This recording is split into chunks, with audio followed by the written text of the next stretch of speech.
Hi there, I'm Jace. I'm one of the solutions engineers at Perforce, and today I'm going to be going through some of the steps to get set up when you first have your server installed and you want to use it with a game engine like Unreal Engine or Unity. So just to go through what we're going to cover today, this is assuming that you have already created your Helix Core server and that you've already set up your users and security and all of that. The first two steps we're going to go through, which is creating a depot for your project and then setting up a type map for your whole server. You need to be a super user to do those two steps, but then after that, the rest of it, a normal user could do as well. So you could potentially give that task to someone else as long as you have depot set up and your type map set up properly. And then when you're creating new projects, you would just need a new depot made. The type map will already be set, and then you just need to go through these steps here. So let's just jump right into it here. So right now I am logged into P4V on my brand new server.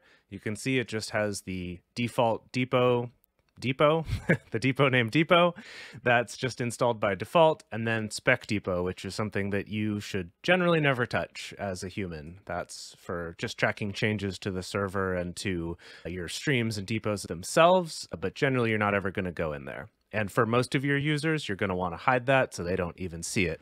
All right, first thing we need to do is make a depot. Now we do have one by default, but this is a classic depot, and generally I would not recommend you use a classic depot unless you have a really good reason to, like you're working for a company that already uses classic and won't use streams. That's really the only good reason. Otherwise, I would definitely recommend going with streams. It's the newer type of depot. It's the one that all the new features are coming out for. So I definitely recommend that. I need to go into P4 admin, and I can open P4 admin just like this, or if that wasn't opened, I can go up to tools, administration, and as long as I am a super user on this server, now I'm going to go over into the depots tab. And in here, I'm just going to clean this up and I'm going to delete this default depot called depot. It's gone. And now up here under file, new depot, I'm going to create a new depot. Generally speaking, you're going to want to have one depot per project that you're working on. You could put everything into different subfolders or maybe different mainline streams within one single stream depot. And some people choose to do this, but generally speaking, one game or one virtual production project or something like that is going to be in one depot by itself. So we'll do that. And I'm just going to call this game 1, for example, but this really could be anything. And now here, this is what I was telling you, is that default one is a local depot here. What we want is a stream depot. So we're just going to leave all the defaults here, going to hit OK, and you can see now I have my game 1 depot, and that's it. That's all I need to do here in P4 admin. And now if I hit refresh in P4V, you will see it pops up to tell me, hey, there's this new depot, and there it is. And if I click this little spin down thing, there's nothing here, right? Because we don't have anything in this yet. So the next thing that we're going to do is to set up your type map. To do that, we're going to need to go to our terminal. You can do this in a CMD prompt on Windows, in your terminal on Mac, in PowerShell, whatever it is. Assuming that we have P4V installed and P4, which is the command line client that comes with that. If I open up a command prompt and I just type P4 info, for example, this should give me information here about the server I'm connected to, my username, things like that. So now, assuming that I'm a super user, I can type P4 type map. And what this will do is it will actually open in Notepad by default, and it will open this text file. And if I make changes in here and save them and close this, it will update the type map. Now, what is the type map? By default, Helix Core is going to determine if files are binary files or if they're text files, and it's going to store them accordingly. But there are other flags that you can add to that, or you can override that behavior and tell the Helix Core server to treat certain files differently based on things like their file extension, the folder that they're in, what depot they're in, their stream, all sorts of things like that. If you want to specify that in the type map, you can, but the important part are these type map modifiers here. So the three that I think are most common that we're going to talk about today is +L. That is a lowercase l. That sets a file to exclusive checkout or automatic lock. So if one user checks out that file, it is locked for others. So if they try to check it out, it'll say, hey, you can't check that out. Someone else has it checked out. The point of this is with binary files like level files or 3D models or things like that, that if two people worked on the same file, those changes can't be merged together. You would just have to pick one person's changes and the other person would have to redo all their work. So the point of automatically locking files is it prevents that. So say Susan is working on a particular file and I come along ready to work on it. I try to check it out and it says, no, you can't. And I look and I see, oh, Susan has that checked out. Then instead of me wasting a bunch of hours working on this and then finding out that one of us has to redo all our changes, instead, I can just message Susan and say, hey, I thought I was supposed to work on this file now. And she can say, oh, yeah, I'm almost done with it. Let me just finish my changes here and then you can start. So that's a very, very important feature if you're working on a team to help avoid those kinds of conflicts. Another one is +W. And what this does is it allows a file to always be written. And now I do want to clarify something about this. So this is not the opposite of +L, which locks a file so others can't check it out. By default, when you sync files to a workspace in Helix Core, and those get downloaded to your local workstation, it will set all of those files on your operating system to be read-only. So, for example, if you just opened one and tried to save it, you'll get an error saying, this file isn't writable. Do you want to save it as something else, generally? The purpose of that is so that you don't go making changes to something and saving it and then never submitting it back to your Helix Core server. Or, like with the example of the +L, that you never checked it out, you just started working and saving changes, and now you have a conflict with someone else and someone's lost a bunch of work. So it sets them all on your operating system to be read-only. Now what this +W flag does is it makes it so that file will be set to read-write on your operating system. So this doesn't have anything to do with whether you can check it out or not. You still should check it out if you're going to be working on it.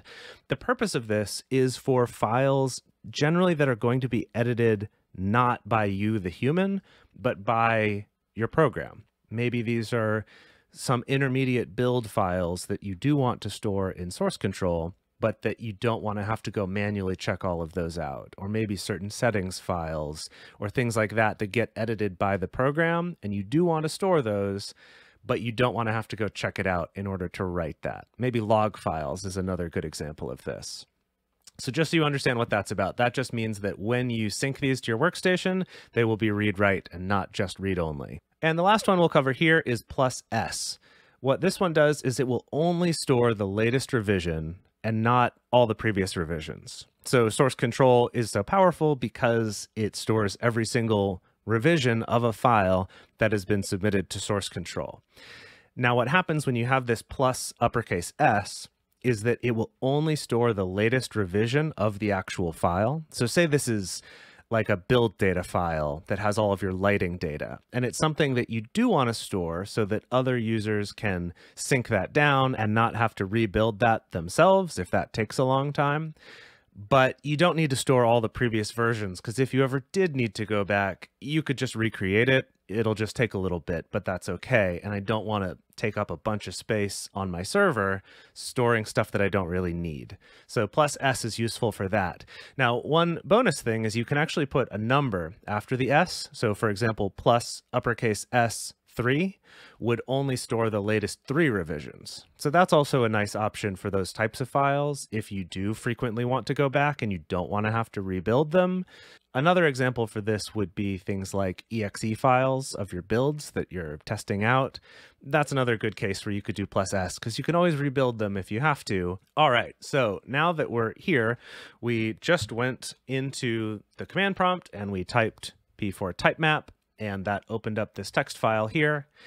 And now the way these work is they follow this pattern where the left half says how I want to store this file and optionally includes some of those flags that we talked about. And then there's a space. And on the right side, it goes // and then some path to that file that you want to store that way. In Perforce, the ... wildcard is a recursive wildcard, and the star is a non-recursive wildcard. So this means any depot on my server, any stream within that, any folder within that, if I find a file that has .meta at the end of it, I will treat it as binary. So an example here is this one's binary plus WS. So that means I want this to be treated as binary. This is that exe example that I mentioned. I want it to be treated as binary. I want it to always be writable on my system because it's created and updated via the build process, so I'm not manually editing this file.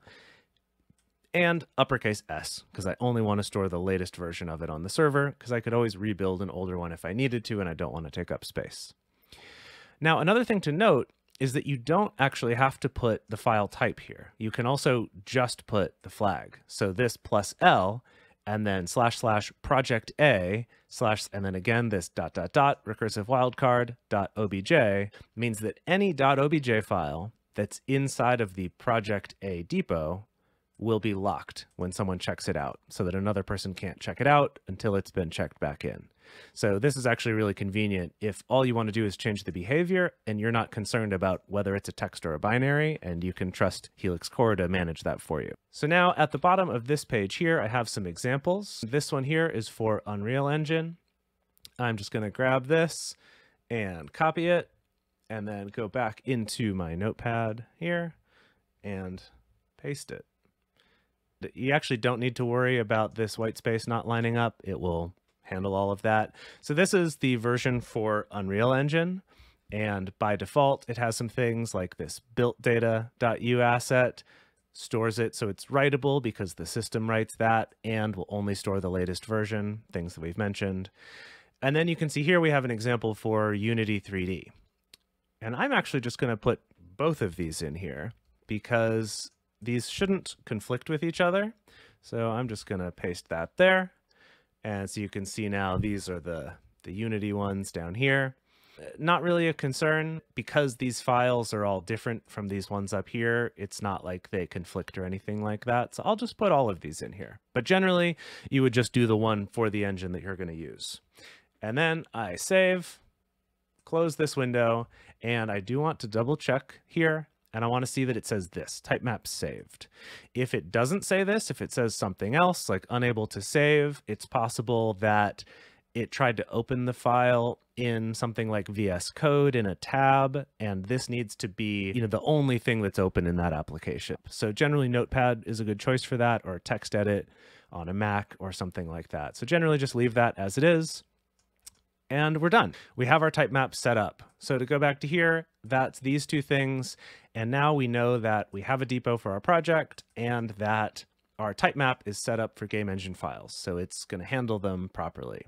Now we're moving on to how to actually create our stream and put some files in it, and how to make sure we're ignoring the right things. Now, I like to do this in the stream graph. There are some other ways, but I just find this to be the most intuitive. So if I hit this little plus tab here, if I don't already have it open, I open my stream graph. On the left side of this, I want to make sure that I'm in the right depot. In this case, it's this one I called Game 1. And there's no streams in this yet, so I'm going to come over here and right-click and say New Stream. And this will pop up a little window here. Generally, main is what people name this one, and we want to make sure that under stream type, this is a mainline stream, because we have to have a mainline stream that any other streams, aka branches, come off of. And if you're just working on a project by yourself, maybe you'll just have a main stream, or maybe there's just a couple of you. But as you branch out, then you'll do development streams. But for today, we're just going to make this one mainline stream, and that's it. One other thing is, at the bottom here, I want to leave these two unchecked. I don't want to create a workspace yet, and I don't want to populate the mainline stream after it's created. And I'll show you in a second why that is. And this is just for when you're first doing this. So I'm going to hit OK. And you can see now we have this main stream here. I now need to create a workspace so that I can work in this stream. So to do that, I can just right click on it here, and I'm going to say new workspace. Or I could say work in this stream, and it will say, hey, actually, you need to make a new workspace. Okay, cool. I'll make a workspace. So the reason why I didn't do this yet is because I wanted to have control over where I put this. So by default, it's going to put it into your user directory in a directory called Perforce. But I find this useful to put somewhere in the root. So I have this folder called P4 Workspaces here, and I'm just going to select that. And then I'm going to put \, and as a best practice, this folder should be the same as the workspace name. It doesn't have to be, but I just find that to be cleaner and easier to find what you're looking for. And you can see by default, it follows this format of your username. In this case, I'm logged in as the Perforce user, the name of your machine, the name of the stream that you started this from, and then an ID number. What I prefer to do for this is I'll put my username. So again, I'm the Perforce user right now, but let's imagine I'm logged in as my Jace user. And then I put what project it is. And the reason why I do that is because I will keep the same workspace and switch between streams. And again, this all depends how you want to use it. If you want to have different workspaces for different streams, by all means, put that in the name, but you certainly don't have to. So I'll just put it like this, and maybe I could give it a better name than this, but I'll just keep it as that. And then I recommend, I'm going to copy that, paste it, make these two things match each other. It just keeps it clean. This workspace name is stored on the server, so other users can see this workspace here. And I want to be sure that they know that it's mine. So I'll put my name there, put this, make sure it matches. There are a couple other optional things that I recommend in the Advanced tab. If I go here, you'll see the owner is Perforce because that's the user I just created this from. But down here, we have some file options. Now this one, all right, does the same thing that I described before with the +W in your TypeMap. It makes it so all the files are set to read write on your operating system. Some people recommend this. I don't, because the whole point of it is that you don't work on files without checking them out, which helps you avoid conflicting work with other people. But if there's a certain situation where you need that, by all means, go ahead. One that I like to change is this remove directory one, so that empty workspace directories will get deleted when they're empty. I just think that's clean. And then the other one I like is this on submit. By default, it will submit all selected files. So what that means is, say I checked out a whole folder of, say, 20 files. I work on 2 of them, and then I submit my changes. All 20 of those files are going to get submitted to the server and will have a new revision. They'll look like there's a change to them, even though I didn't actually change anything on any of them except for those 2. So what I want to do instead is change this to either don't submit unchanged files. And what that will do is it would just submit those 2 files I changed, and it would keep those other 18 checked out. Or if I go revert unchanged files, which is generally the one I recommend, what that would do is it would submit those 2 files I changed, and then it would just revert, or in other words, uncheck out all those other files when I submit it. I just find that helps me make sure I'm not leaving files checked out that I didn't mean to. All right, those are the 2 changes I recommend. You can see back here on basic, we just want to make sure that we're working in the right stream, in the right depot. Yep, main inside of game 1, no problem. And I will click switch to workspace immediately. Generally, I will do automatically get all revisions too, but in this case, I don't need to because there aren't any changes in it, but it won't hurt anything if I do. So now it's telling me that this stream is empty, and it asks me if I want to populate it. I am going to say no here. And the reason for this is that I need to make an ignore file before I start putting files in here. Otherwise, certain files like my user settings files and things will be stored on the server, which I don't want because I don't want other users using my personal settings. And I don't want those files to become read-only on my operating system because I need to be able to change those. And then there's also files that just don't need to be in source control at all that are just going to waste space and confuse people. So I don't want those in there either. So we're going to set that up first before we put our actual project files in. This is a very common mistake when people are first getting set up, so be sure you do this step. So for this, there are a couple things that we need to do. The first is I need to configure my system to use an ignore file at all. This is something that by default, the P4 ignore file is not configured to be read on your system. And so I'm going to show you how to do that real quick. So what we do here is, again, we're going to use a p4 command. If I type p4 set, so this means I'm going to set a p4 environment variable, and this one is going to be called p4 ignore equals, and then I'm going to give a name that I'm going to call my p4 ignore file. By default, the one that I use is this .p4 ignore. I put the dot at the beginning because many operating systems will read that as make this file invisible. Just helps keep things cleaner. It also makes sure it ends up at the top of your list in alphabetical order, things like that. So I like p4 ignore. And now keep in mind, this means the file's name is .p4 ignore with no other extension. That's it. If you wanted this to be .p4 ignore.txt, you'd specify it like that. So this is literally the exact file name that your system's going to look for. I'm going to use .p4 ignore because I just like that. I think it's clean. But again, you can do it however you want. I'm going to hit enter, and I can see that it is set there. So now I'm going to go into my workspace, which I can do by right-clicking on this and show in Explorer. And this opens up an Explorer window to this folder. I'm going to go inside it. There's nothing here. And now in here, I'm going to make a new file. This is just a text document. And I'm going to call this .p4 ignore. And I'm going to erase the .txt at the end there. Yes, I want to change the file name. Great. Okay, there it is. By default, you might need to tell it that you want it to open in Notepad. I've already done this, so it knows that I do. So now when I double click this, it opens up this empty text file in Notepad. Now again, I'm going to go back to that Helix Core plus game engine page. So on this setup and create the ignore file, we have this p4 set, p4 ignore equals .p4 ignore. So quickly, the way that the ignore file works is just any path pattern that you put in here. If a file matches that, or if a folder matches that, it will be ignored by Helix Core and will not be stored in source control. So for example, here I have any folder. So I put the slash at the end to make sure that it's a folder. So any folder named saved will be ignored, wherever that is inside my workspace. Same with intermediate, derived data cache, file open order, obj, or under these Unity examples, library, temp, obj, things like that.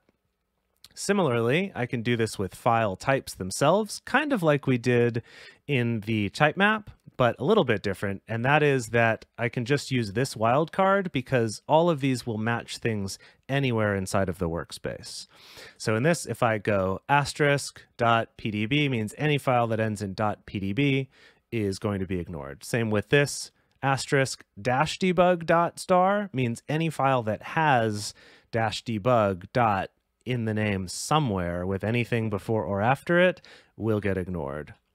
And you can see same thing down here with these .apk, .unity package. So again, I'm just going to grab this and copy it and go back into my notepad, paste that.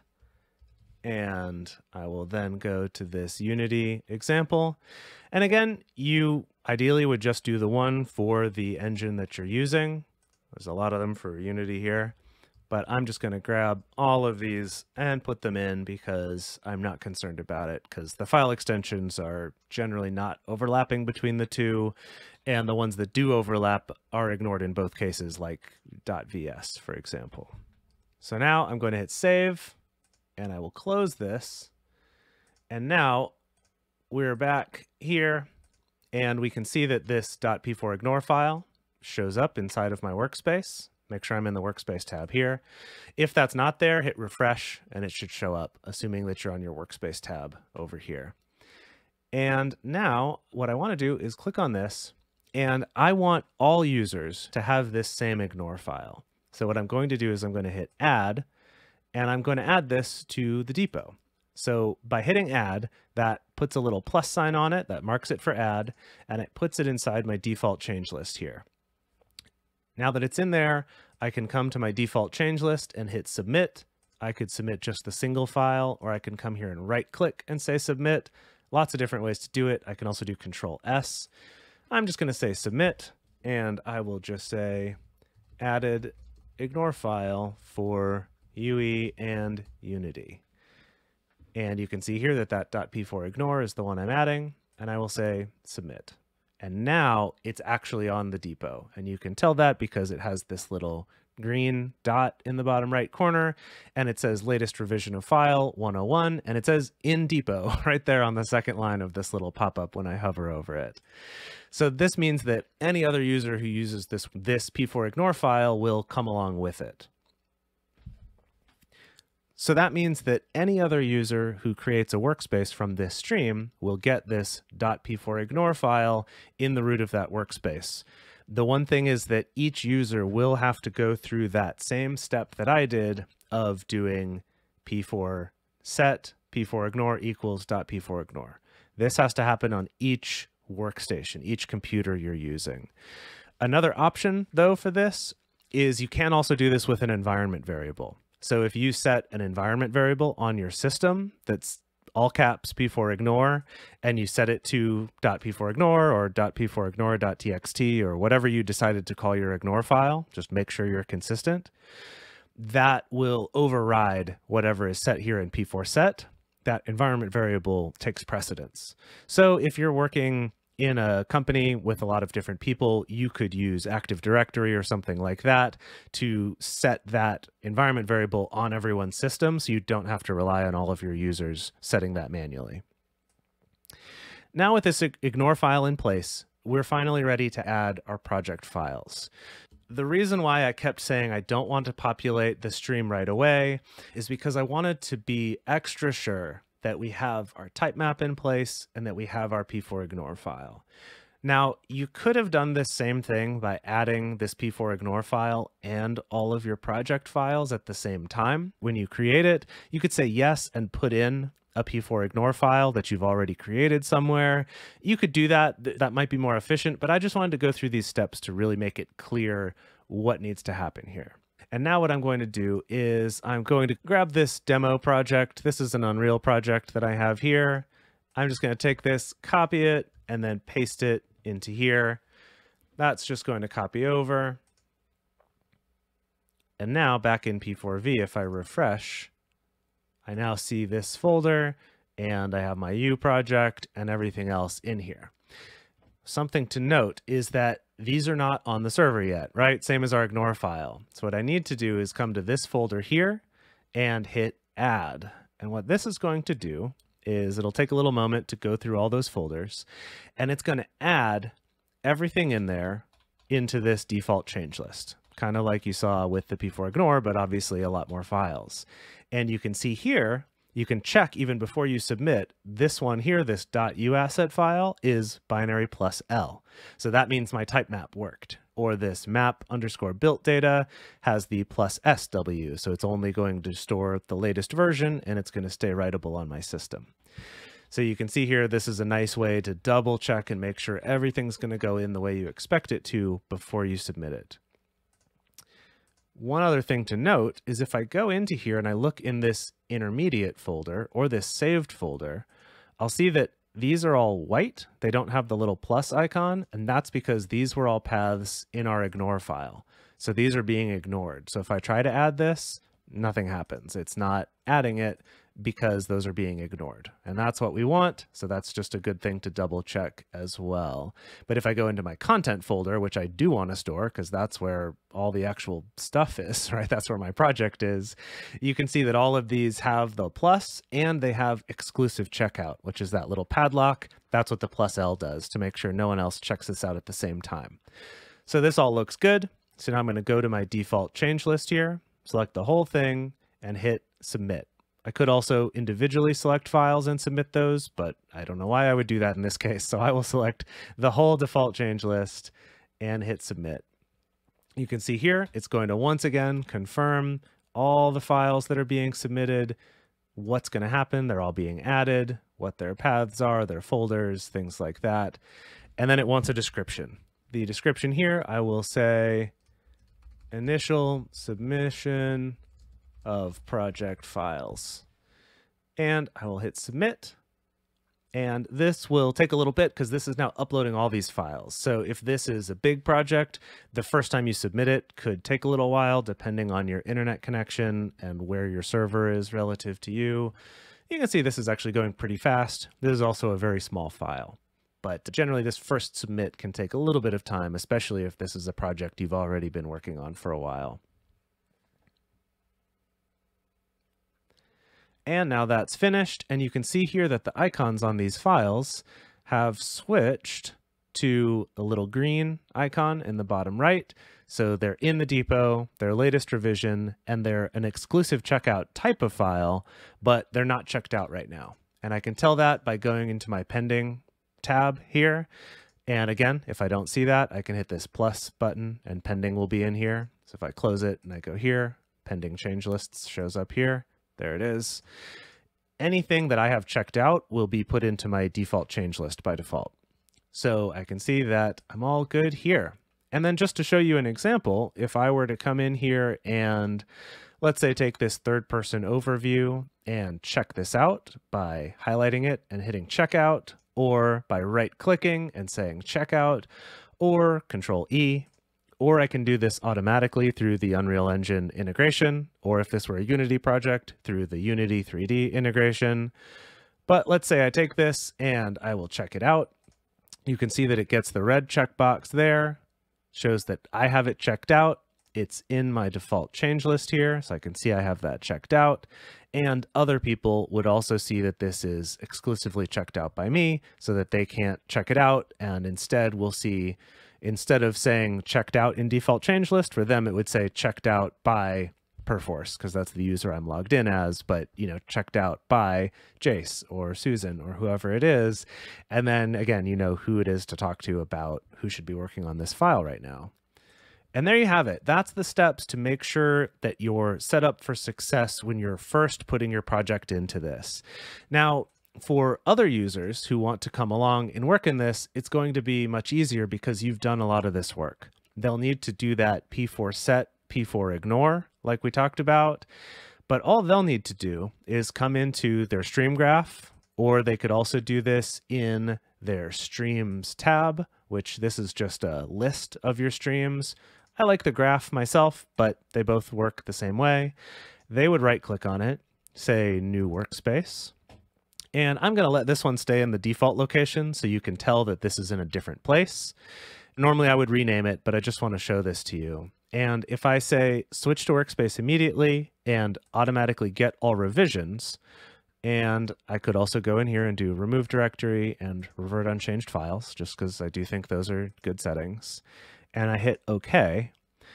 What's happened here is it's made this folder, and it is now downloading all of those files from the server onto my machine. And I can see it's here. And now if I right click and say show in Explorer, or Control-Shift-S, and I open this up, you can see here, I'm now in my C, P4 Workspaces, Perforce Jace Raider main, so it's made a new folder with a different name than the one that I had set before, but my P4 ignore file is here, my project files are here, and like I mentioned before, if I go and I look at the properties on this, it's set to read only. And that's, again, like I said, that's to help avoid making changes and saving them without remembering to check out. All right, I hope this was helpful for everybody to go through their steps once they have their server up to make a depot, set up their TypeMap properly, create a mainline stream, a workspace, setting up your ignore and adding project files so that your other users or other collaborators on the project are able to just make a new workspace in that stream and get working right away because you've done this setup for them and you're going to have ideal usage of space on your server and the best settings to have success. Some of these you may want to tweak, but this should be a really good starting place to get you up and running without running into any weird problems that can sometimes come up when you don't go through these steps the first time you set up your project.